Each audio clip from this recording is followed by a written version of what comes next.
Hello guys, welcome back to another episode here on European Confessions. There is a message that I want to share with you guys, and the message reads like this. Hello, how are you, my brother? I am a man who is aged 30 years old. I have my own story, and my story goes on like this. I started to notice from a very young age that I had something that they call bad luck. This was when I was still in high school. Actually, people in our school, they used to call me bad luck because whenever I was in class, if there was one student in our class that was very naughty, instead of the teacher going to that person whom he or she would have seen that this is the student that is being naughty, the teacher would come to me and the teacher would start beating me up. Each and every time when I was at school, my life was very difficult. I was always bullied by several students that I used to attend school with. They used to call me bad luck because of the way that bad luck was always following me. When I finally dropped out of school, not because I had finished high school, but I could not take it anymore. There is one thing, like when you are poor and when your parents are poor, when you tell them that you do not want to go to school anymore, they do not even care. When I got out of school, when I started going around the village just doing some odd jobs, I still noticed that the bad luck, it seemed as if it knew my address, as if it had a GPS that was always locked on me. Anywhere I would go, that bad luck would always follow me. And when I returned back home, this was when I had started working in another village, and I was accused that I had stolen someone's goat, and this was a lie because even though the goat was later found, it was just roaming around, getting lost in the mountains, but still they blamed me. They said that I was the one who had stolen that goat, and I had went into the mountains where I had hidden the goat whilst I was waiting for my customer. I was kicked out of that village and I returned back to our homestead. And when I returned back home, my stepdad, he was really hurt and he didn't want to see me, and he was really angry at me because I think that at the time when I had said that I want to drop out of school because I want to start working, it made him to be very happy because I was no longer staying at his homestead. My mom, she had fallen pregnant for my dad when they were still young, and after that it was said that my father had refused to take care of my mom, saying that my mother, she was dating another guy, therefore I was not his child. Until the day that my father passed away, he never admitted or just to say that you are my child. He just died and he was refusing, and he was saying that I was not his child. So I have that bitterness as well in my heart. And when my mom got remarried again, my stepdad, he was always treating us very bad. At that time when I had returned back home, one day everyone had gone out to the fields so that they can look after the plants. So I then started cooking because I wanted to prepare some food before my mom, my stepdad, and some of my siblings would have returned, because I knew that they were going to be very hungry. My brother, first of all, what I did is that I then lit up a fire, since we were using those mud houses. Whilst I had prepared that fire, I then saw that some of the pots, they were really dirty and I could not reuse them for cooking without washing them. I then took them outside to the area where we used to wash the dishes. When I went with them to that area where we used to wash the dishes, I started washing them, and this didn't even take me more than a minute or so, because you know how a man washes the dishes, we just do it so quickly. When I turned around so that I can go back to that mud kitchen, I saw that the whole house was on fire.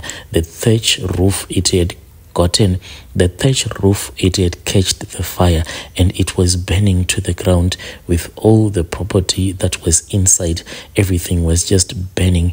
When it was burning like that, I then saw that my stepfather, he was running towards his homestead, as well as my mom and my siblings. My stepdad was shouting at me. I tried to explain my situation, but he didn't want to hear anything. My mom didn't have any choice, because when she tried to defend me, that was when my stepdad said that you can live with him after he had kicked me out of his homestead. I then went out, my brother, without knowing where I was going or where I was headed to. I just started walking and walking.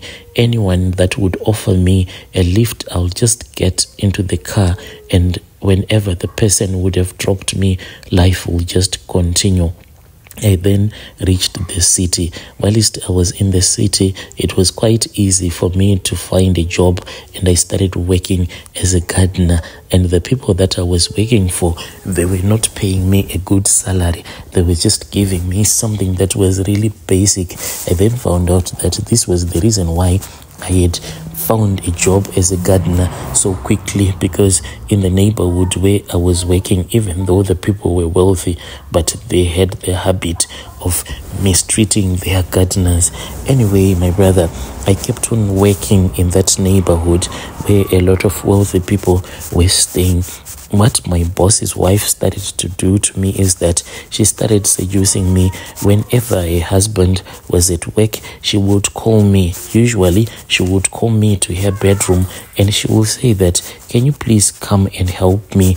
Then when I will be inside her bedroom, she will say that I just want to move my bed so that I can sweep underneath my bed. Yet she had a maid. So by the time that I would have helped her to shift the bed, she will say, no, do not go, because I want to return it back to its original place. Then my boss's wife, she would then get on her knees, and whilst she was on her knees, she would pull up her skirt so that I can see everything. And my brother, with all of that seducing that was going on, I could not even control myself, and I ended up being seduced by my boss's wife, and I started sleeping with my boss's wife. That is how I got fired. When my boss suspected that there was something wrong that was happening between me and his wife, he then fired me. Lucky enough, he never caught us in bed, because that man, maybe he was going to take out a gun so that he can just kill me instantly.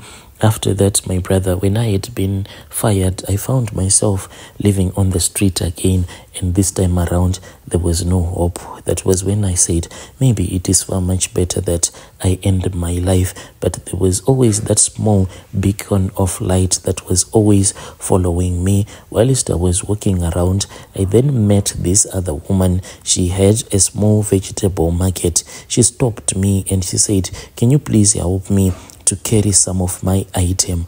I helped her, and as we were chatting, I saw that this lady, the only reason why she had stopped me, it was because she had already fallen in love with me, but I was not into her. The reason why I was not into her, it was because she was way older than I was. But at that time, I was really desperate, and as a desperate man had to do whatever he could so that he can get someone who could take care of him. I started staying with that older lady that had a vegetable market. Each and every day I would go with her. Throughout the day I would be helping her, selling at her vegetable market, and we started to stay as husband and wife. She quickly introduced me to her relatives, and from the look of things, it seemed as if her relatives, they were very happy, because maybe there was no hope for her to ever get married. So when I was introduced to my wife's relatives, they were really excited about our relationship. But I was really young, my brother. I thought that maybe our relationship was going to work out, but no, it didn't work out. Sometimes I ask myself, like, if we had a child together, was it going to work out? But I guess that we would never know. And when I started staying with this woman, she was really mature. The way that she used to teach me how to handle money, I truly benefited from staying with her. After that, my brother, that was when we thought of starting a small business. This business that we started, we were reselling your used clothes. You know, in our country, a lot of people, they love wearing this label, your Gucci and stuff like that. But the label that they love wearing, it is not your original clothes. They are fake clothes. So this woman, she said that she knew this other place where they were selling the fake Gucci and the Nike and everything, but she had been afraid for a very long time to start this business because it requires at least the strength of a man, because when you go there, it is quite dangerous. There are a lot of thieves and robbers that will be waiting to rob people that come to buy the clothes so that they can resell them. So she said if I was willing, I could help her, and she had the money. So we then started that business, my brother. And when we started the business, what we would do is that we would go to that city and we would get the clothing. Then we would resell them at the villages and some plantations, and people were buying these fake clothes like no man's business. After that, my brother, in no time, me and my wife, we then bought our second-hand car. It was not a very expensive car. It was just a car whereby we could move from point A going to point B. For 2 years, my brother, we were keeping the money that we were making from that small business. And in those 2 years, it is not like the money that we were keeping, it was coming from that small business. I had gotten another job whereby I was working part-time, more like commission, and I was making a lot of money. And each and every month, I was getting a monthly bonus. So after getting my monthly bonus, I would come and I would give the money to that woman that I was staying with, and she was keeping it for me because she had said that I cannot have a child with you before you have paid the bride price for me. So I really wanted to have a child because my age, it was really going, and my own age mates, they had already gotten their kids, so I wanted a child as well. So this was a condition that first you have to marry me at my age. I don't want to fall pregnant. She said that first marry me because at my age, I do not want to find myself pregnant without a husband or taking care of a child that does not have a father. I then told her that all the money that we had been keeping, especially the one that I used to give her on a monthly basis, we needed to use it for her. We needed to use it for the paying of her bride price, and she was really excited. After we had raised enough money, we then went and we paid the bride price. After we had paid the bride price, she then took the rest of the money that she had been keeping for the past 2 years. She opened up another shop. I thought that God had finally blessed me with a beautiful wife who really wanted to give me plenty of children like she used to tell me. But my brother, this was just a plan that she had hatched with her relatives because they all kicked me out and I was left without anything. Out of desperation, my brother, I then started seeking out healers. And when I was seeking out healers, my brother, I could not find anything. And I started cursing myself and cursing my ancestors because of the bad luck that I was facing. One day, I was just in bed and I didn't know what to do anymore. I then took a Bible and I went on my knees. When I went on my knees, my brother, I started praying and praying, but I was not praying to Jesus, neither was I praying to God this time around. I said, I have prayed all my life. It is better that I pray to any demon that will be listening. So whilst I was holding the Bible, I was just praying to the demons, calling out their names, because I just looked for some verses where I could find the names of those demons, Satan included. I started praying and praying, and I said, please, if you are listening, I am tired of this bad luck. If you want me to save you, I am ready to save you, as long as you are going to give me a good life. My brother, what happened is that the next time around, when I was just walking I then met this other man who had a silver ring on his finger. The way that I met this man was like I was just walking and I saw that there was this other man who was stuck by the side of the road. I wondered and I said, what is this man doing by the side of the road with such a beautiful car? This man then asked for my help as I was passing him whilst I was looking at his car and imagining how it felt to have such a beautiful car. Then you find yourself stuck by the side of the road. He asked me if I could assist him so that his car can move again. I laughed and I said, I am not even a mechanic. I do not even own a bicycle, even a wheelbarrow. How can I assist you so that your car can start? That man said that you are very funny, but come here. I know that you are going to help me to start this car. Everything goes by faith. I then went, my brother, and I started looking into the engine and I could not even understand anything. He then said that he was going inside his car so that he can start this car. When he tried the first time, and indeed, my brother, the car, it started, and he said, you see, you are a mechanic. Anyway, he then asked me where I was headed to. I just told him that I was just walking around and I didn't know where to go to. He then asked me about my life history and I started to tell him all about my bad luck, and he gave me his business card and he said that at the place where he was going to, he could not take me there because he wanted to speak with this spiritual father. So when he was saying that he wanted to speak with this spiritual father, since I had seen that inside his car there were a lot of stickers, and these stickers were like your Bible verses and another sticker of a church that I think that he was attending that church. So I thought that maybe he was going to visit his pastor, and he said that once I had called him after he had spoken with his spiritual father, he wanted to take me to his spiritual father, and he promised me that his spiritual father was going to assist me. I then returned back home and there was a little bit of hope. I was even tempted to contact my ex-wife because I wanted to tell her that I had met this man who seemed to be a very rich man who was about to assist me. When the evening came, I went to bed.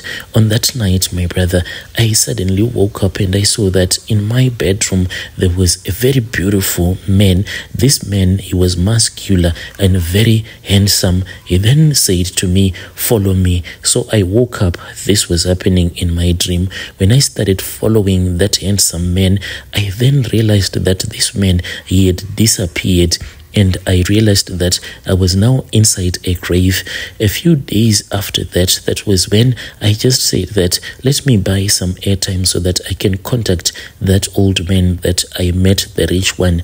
After I had contacted him, he said that he had been thinking about me and he wanted to call me, but I had forgotten to give him my phone numbers. We spoke and he invited me to his office. I then went into town and following the directions which he had given me, I then managed to find his beautiful office. Indeed, he had a very beautiful office. I found him there. He was sitting with this other strange man that never smiled at anyone.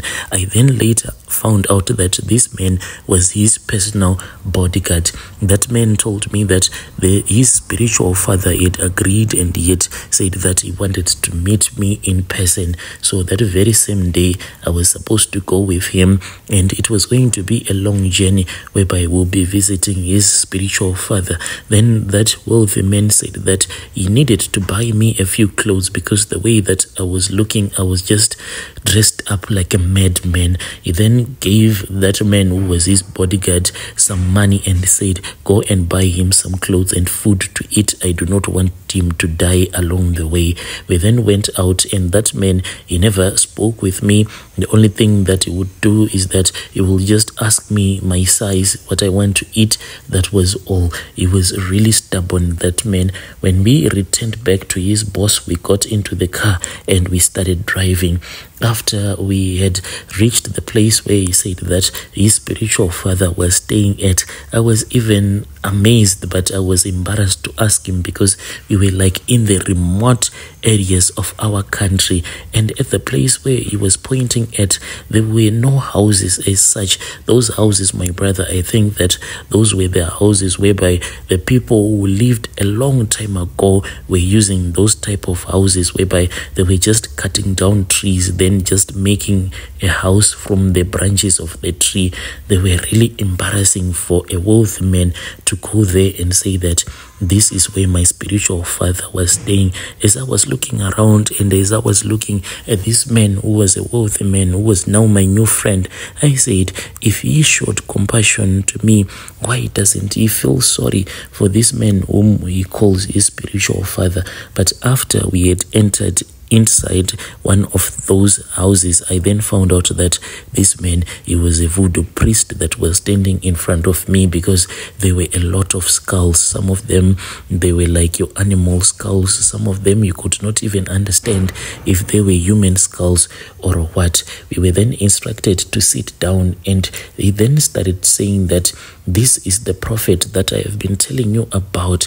And I greeted that so-called prophet, and he told me that all of the bad luck that I have been facing, it was going to come to an end, and he opted that he was going to help me, but there was money that was needed, which I needed to pay the consulting fees so that his ancestors and his gods can help me to chase away all of the bad luck that I was facing.